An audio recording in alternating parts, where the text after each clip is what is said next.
Today's learning goal is working with the slope formula. For this, you should be comfortable with delta notation. Delta y means the change in y. Delta x means the change in x. Every time you see a pair of points, for example 6 and 3, 2 and 5, you should mentally label the components, in this case x1 and y1 for the first point, x2 and y2 for the second point. Using the coordinates that allows us to write these formulas as delta y equals y2 minus y1 and delta x equals x2 minus x1. Now using the slope formula, we can write the slope between these points as y2 or 5 minus y1 or 3 divided by x2 or 2 minus x1 or 6. Solving this gives us a slope of 2 over minus 4 or minus 1/2.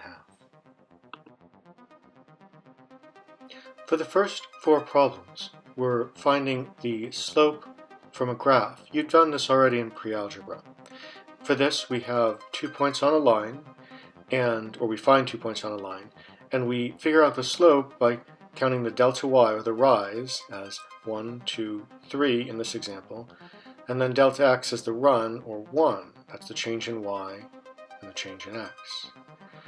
Now, you've done this using graphical approaches. It is the same if we look at the numbers. So then if we look at rise, we're looking at delta y, or y2 minus y1. When we look for the run, we're looking at delta x, or x2 minus x1. For this graph, y2 is the y-coordinate of the second point, or 3. y1 is the y-coordinate of the first point, or 0. So delta y is 3 minus 0. Now when we look at x, the x-coordinates are x2 is 0 and x1 is minus 1. So the slope is 3 in this case. For the second problem, we have a different line. Again, we have 2 points that are given to us, and we have to calculate the rise, minus 3, over the run, which is plus 4. So delta y over delta x is minus 3 over 4. That's also our slope. For the next problem, we're given a line without points. We have to choose our points. Once we've chosen them, they should be on the grid lines. We count the rise, delta y, as minus 1, over the run, delta x, as 2. So the slope is that, minus 1/2. For the third problem, again, we have to choose points. Choose them on the grid lines. For example, 0 minus 2, and 2 minus 1. Once you've chosen your points, find the rise, delta y, or 1, and the run, delta x, or 2. This is our slope, 1/2. The first set of problems were designed as review or practice to get you thinking about slope and delta x, delta y. If you want a break, now's a good time. The next set of problems will be more interesting. Problem number 5 asks us to find the value of y such that the slope between these points, minus 4 and y, and minus 3 and 6, is 4. This might be difficult with the graphical method you learned in pre-algebra, but it's easy when we use the formula. Remember, when you have points, label them x1 and y1, x2 and y2. Now we know what to put in the formula. The slope is 4. That's the slope. So we'll write 4 equals, and then we want y2 minus y1. y2 is 0, and y1 is the variable y, which we're finding. On the bottom, we're going to write x2, which is minus 3, minus x1, which is negative 4. Be careful with the signs, they matter. Now, we can solve this by simplifying as you would with algebra. Minus 3 minus 4 is minus 3 plus 4, or 1. You can't see this, but simplifying this gives us y equals minus 4. So that is the answer we get algebraically. What if you want to check your work? Well, there's a couple of ways. I'll show you 2. The first one we're going to mark the points -4, -4, and -3, 0.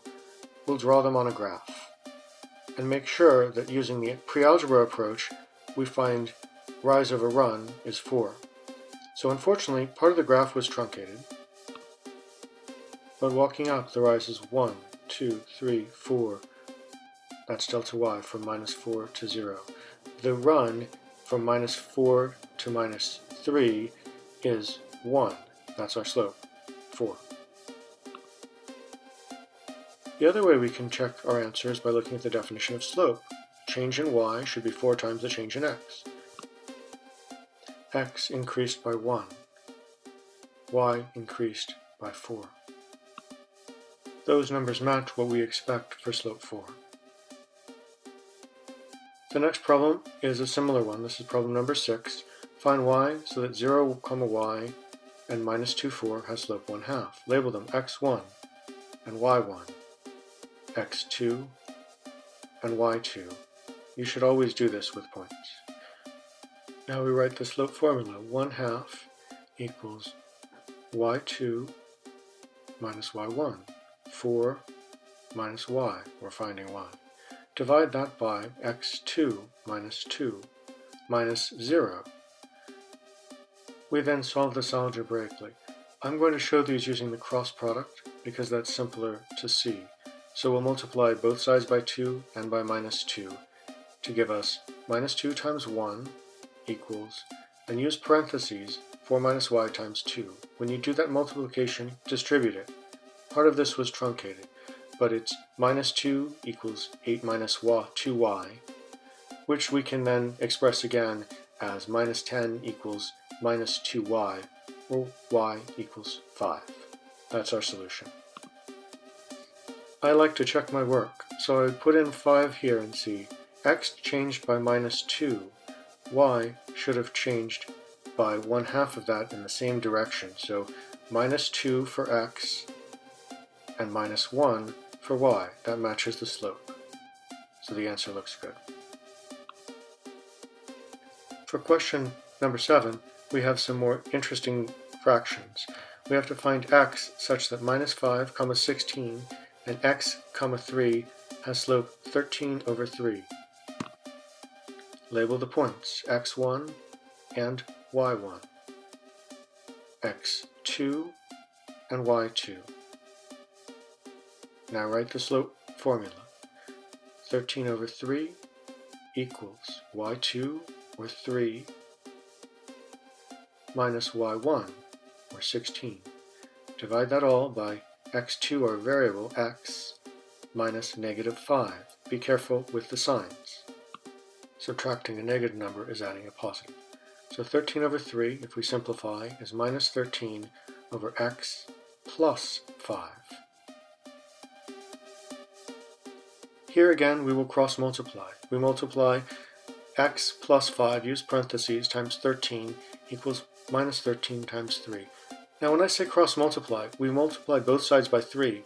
One side it canceled out, the other it didn't. We did the same thing for x plus 5. When you simplify this, be sure to distribute. You have 13x plus 65 equals -39. So we wind up with 13x equals -104. If you do the division, x is -8. For question number 8, we find y such that the point -20, y and 5, 1 has slope 3/5. Again, label the points x1 and y1, x2 and y2. Now we use the slope formula. The slope is 3/5. That equals 1 minus y. That was y2 minus y1. On the bottom, we'll put 5 minus -20. Be careful to get the signs right. That's x2 minus x1. When we simplify, we have 3/5 equals 1 minus y over 25. Now here, if you notice, the least common multiple of 25 and 5 is 25. You can multiply both sides by that. It cancels out entirely on one side, and the other side it's 5 times 3, or 15, equals 1 minus y. We simplify this to y equals minus 14. These problems illustrate one of the advantages of the slope formula over the graphical method you learned. We can solve problems that would be difficult with the graphical method. When you're ready to go on, the next set of problems illustrate the slope-intercept form of a line, which you may be familiar with. Y equals x plus 5. There's no number next to x, it's just x. We could also say the coefficient, the number times it, is 1. You'll see that that means that the slope is 1, but I'll illustrate that using a table method to fill in the graph. So we have x and y as a table. If x is 0, then y is 5. So we mark that point. If x is 1, then y is 6, and we mark that point. If you look at this slope, you'll see it's 1. That's the number that would be next to x. For the next problem is y equals minus x plus 2. The coefficient is minus 1. Let's write a table. If x is 0, then y is minus 0 plus 2, or 2. If x is 1, then y is 1. We mark these points, and we draw a line. The slope of that line is the coefficient of x in the slope-intercept form, or minus 1. For problem 11, we're asked to find 2 points that make an undefined slope. For this, you'll have to remember what it means to be undefined. A fraction is undefined if it's a number divided by 0, so that has to be our slope. Delta y can be anything, for example 1. Delta x must be 0. So if delta x equals 0, then that means x2 minus x1 equals 0, or x2 equals x1. Now I'm going to choose 0, 0 as my first point. And if I choose 0, 1 as my second point, I have 1 over 0. So 0, 0 and 0, 1 are one of infinitely many solutions. For the next question, we want a slope of 1. So again, it's easiest if we choose a point. Let's start with 0, 0. For the second point, if we set x, then we can find a y that makes this slope using the process we did previously. It'll take a little while, but it's fairly straightforward. On the other hand, you might notice this is a slope 1. If x went up 1, maybe y should go up 1 too. Let's give that point a try. We label it x1 and x2, y1 and y2, and then we write the slope formula, y2 minus y1, or 1 minus 0, divided by x2 minus x1. And this gives us a slope of 1. So those points are a solution.